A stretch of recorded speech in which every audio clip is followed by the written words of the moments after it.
সময় ভুল হয়। আমরা রুলস না মনে রেখে বেস দিয়ে মনে রাখবো। বেস করে 1 যোগ করলে 2 হয়, 2কে কি করবো বেস 2 দ্বারা ভাগ করব, 1 হয় কত বলে 0 হয়, ভাগশেষ 0টা এখানে নিয়ে আসলাম, বসাইলাম। ক্যারি থাকবে কত 1, এই ক্যারি 1 আর এখানে দুটো 1 আছে, যোগ করলে 3 হবে। এই 3 কে বেস 2 দ্বারা ভাগ করি, কত হয় একবার যাবে, ভাগশেষ থাকবে 1। এই ভাগশেষ 1 এখানে বসাইলাম, ক্যারি থাকবে কত 1, এই ক্যারি 1 আর এখানকার 1 কত হবে 2 হবে।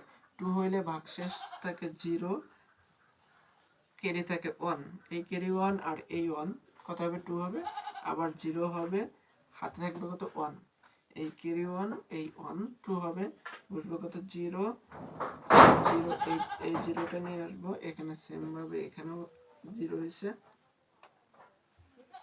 এই 0 বসলাম, হাতে থাকে কত 1, এই 1 আর এই 1 যোগ করলে 2 হবে, আবার সেম ভাবে 0 বসবে, হাতে থাকবে কত 1, এই 1 নিয়ে এসে এখানে বসাই দেবো। তো মূলত একটু কঠিন একটা ম্যাথ নেই।